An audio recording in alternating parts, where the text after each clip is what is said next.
Today's lecture takes us into the fascinating evolution of Platonic thought, examining how the ideas first laid out by Plato in dialogues like the Republic and Phaedrus grew into the influential philosophical tradition of Neoplatonism. Developed by thinkers such as Plotinus, Porphyry, and Proclus, Neoplatonism took Plato's foundational concepts, like the theory of forms and the concept of the good, and reimagined them within a more systematic and mystical framework. To truly appreciate the depth of Neoplatonism, we must first return to Plato's writings. Plato's vision of the metaphysical hierarchy, his emphasis on the good as the ultimate principle, and his theory of forms all serve as the bedrock upon which Plotinus and his successors built. It's critical that you familiarize yourself with dialogues such as the Republic and Phaedrus to engage fully with the material we will explore today. I encourage you to revisit these texts, particularly the Republic, for discussing the good as the ultimate source of knowledge and reality, 509b, and Phaedrus for its insights into the soul's ascent toward the divine, 248c, 250c. These dialogues provide the essential context for understanding how Neoplatonism took shape. In addition, Plotinus's Enneads will help you see how Plato's ideas were developed into the Neoplatonic concept of the One, an ineffable source of all existence and knowledge. As we will see, Neoplatonism did not remain confined to the philosophical realm, but extended into religious traditions, profoundly influencing Christian mysticism, Islamic thought, and even Jewish philosophy. Augustine of Hippo, for instance, found inspiration in Neoplatonic ideas as he developed his theological views, particularly in his vision of God's transcendence and the soul's ascent to divine union. As we progress, I strongly recommend reading or revisiting the Republic, Phaedrus, and Enneads. These texts, along with later works by Proclus and Augustine, will provide the necessary framework to fully understand the evolution of Platonic thought into the Neoplatonic tradition. Lecture 27, Neoplatonism, the Evolution of Platonic Thought. The legacy of Plato's philosophy did not end with his death, nor was it confined to the period immediately following his lifetime. Instead, his ideas continued to evolve, influencing later generations of thinkers. Among the most influential of these movements was Neoplatonism, a philosophical and mystical tradition that sought to develop and refine Platonic thought. Neoplatonism emerged in the 3rd century CE and had a profound impact on both philosophy and religion, particularly in the realms of Christian theology, Gnosticism, and later Islamic and Jewish mysticism. The philosopher most often credited with founding Neoplatonism is Plotinus, 204-270 CE, who, along with his successors, such as Porphyry and Proclus, transformed Plato's metaphysical framework into a more systematic and mystical doctrine. While Plato himself may not have endorsed such a direction, Neoplatonism built upon key elements of his work, particularly the theory of forms and the hierarchy of reality, which Plato discussed in many of his dialogues, such as the Republic and Phaedrus. In this lecture, we will explore how Neoplatonism evolved from Platonic thought, highlighting key developments and their significance for later philosophical and religious traditions.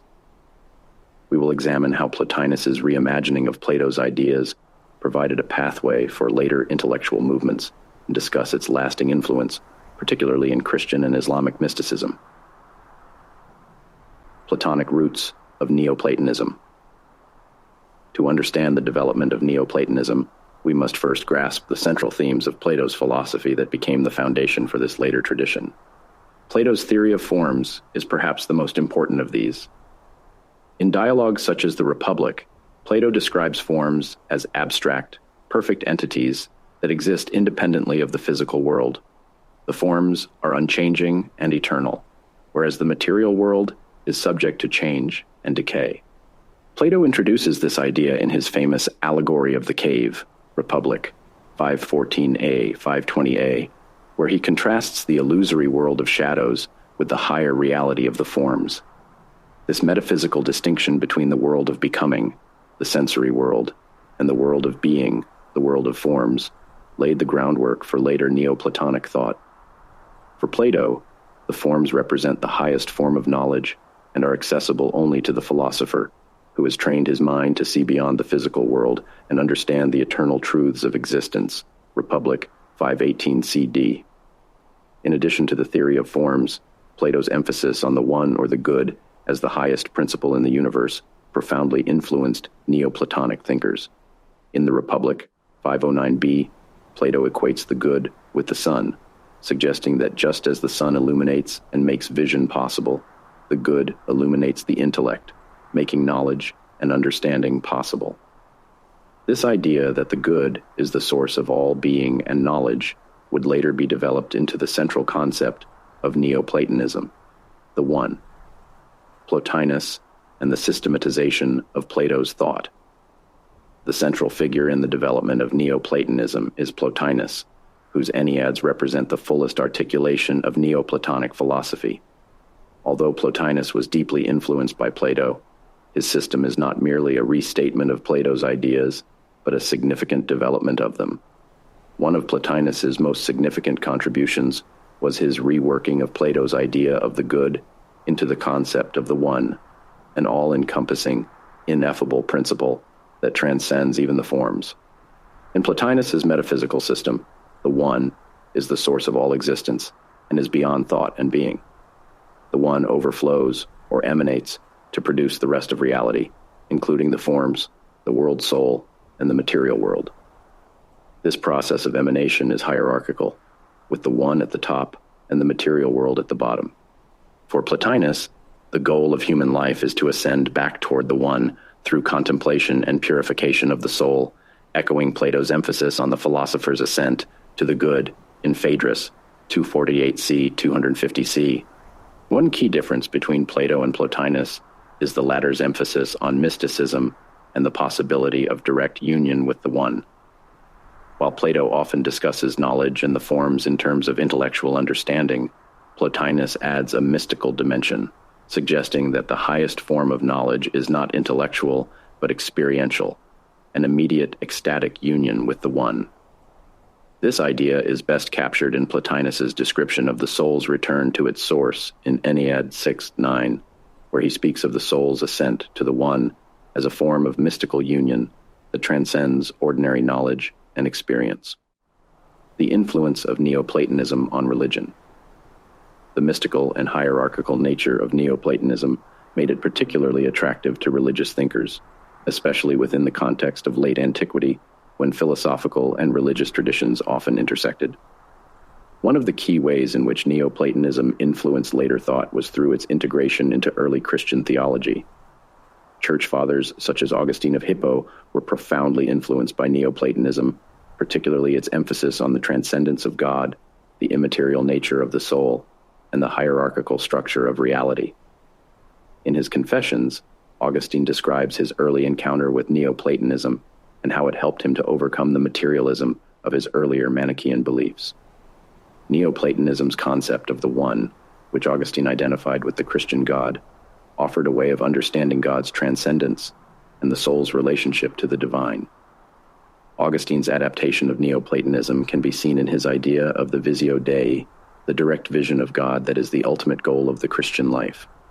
Like Plotinus, Augustine believed that this vision of God was beyond intellectual comprehension and could only be achieved through the purification of the soul and divine grace. Confessions 7:16. In addition to its influence on Christian theology, Neoplatonism also had a profound impact on Islamic and Jewish philosophy. Thinkers such as Avicenna, Ibn Sina, and Maimonides integrated Neoplatonic ideas into their own philosophical systems, particularly the concepts of emanation and the hierarchy of being. In Islamic philosophy, for example, the Neoplatonic idea of the one was often identified with Allah, and the process of emanation was used to explain the relationship between God and the cosmos. In this way, Neoplatonism helped to bridge the gap between Greek philosophy and the monotheistic traditions of the Abrahamic religions. Proclus and the further development of Neoplatonism. Following Plotinus, the Neoplatonic tradition continued to evolve, with figures such as Proclus playing a significant role in systematizing and expanding Neoplatonic thought. Proclus, 412-485 CE, was one of the last major figures in the Athenian Neoplatonic school and is best known for his elaborate metaphysical system, which built upon Plotinus's ideas but introduced a more detailed and structured account of the relationship between the one, the forms, and the material world. One of Proclus's most important contributions was his development of the concept of the triad, which he used to explain the process of emanation from the one. According to Proclus, all reality is structured according to a triadic pattern.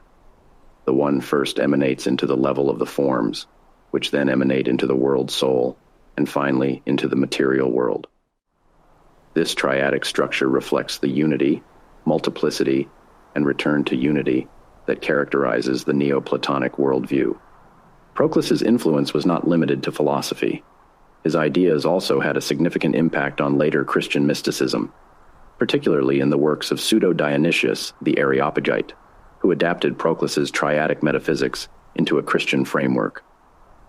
Pseudo-Dionysius's divine names and mystical theology reflect the Neoplatonic emphasis on the transcendence of God and the hierarchical nature of reality, while also incorporating distinctively Christian themes such as the Trinity and the Incarnation. The lasting legacy of Neoplatonism. Although Neoplatonism as a formal school of thought declined after the closure of the Athenian Academy in 529 CE, its influence continued to be felt throughout the Middle Ages and the Renaissance.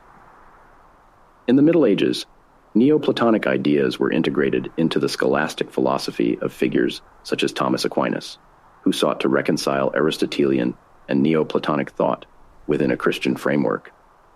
Aquinas' doctrine of analogy, for example, reflects a Neoplatonic understanding of the hierarchical relationship between God and creation. During the Renaissance, Neoplatonism experienced a revival, particularly in the works of thinkers such as Marsilio Ficino and Giovanni Pico della Mirandola. Ficino's translation of Plotinus's Enneads and his commentaries on Plato helped to reintroduce Neoplatonic ideas to a new generation of scholars, while Pico's oration on the dignity of man reflects the Neoplatonic emphasis on the potential for human ascent toward the divine. The enduring appeal of Neoplatonism lies in its synthesis of metaphysical, ethical, and mystical concerns. For Neoplatonists, philosophy was not merely an intellectual exercise, but a way of life aimed at achieving union with the divine. This emphasis on the transformative power of philosophy has continued to inspire later generations of thinkers, from medieval mystics to modern philosophers. Conclusion: Neoplatonism represents a significant development in the history of Western thought, both as an evolution of Platonic philosophy and as a bridge between Greek philosophy and the religious traditions of Christianity, Islam, and Judaism. Plotinus and his followers reinterpreted Plato's metaphysics, placing greater emphasis on the mystical and hierarchical aspects of his thought, culminating in the idea of the One. This concept of an ineffable source of all being and knowledge resonated with religious thinkers, leading to a lasting legacy that shaped theology, mysticism, and philosophy well into the Middle Ages and Renaissance. By reimagining Plato's theory of forms and the good in a more systematic and mystical direction, Neoplatonism provided a framework for understanding the relationship between the divine, the cosmos, and the human soul. It also offered a path of ascent toward the divine, one that required not only intellectual understanding, but also spiritual purification and mystical union. As we reflect on the evolution of Platonic thought through Neoplatonism, it is clear that this tradition has had a profound impact on the development of Western philosophy and religion. Its legacy continues to be felt today, not only in the study of ancient philosophy, but also in contemporary discussions about the nature of reality, the self, and the divine.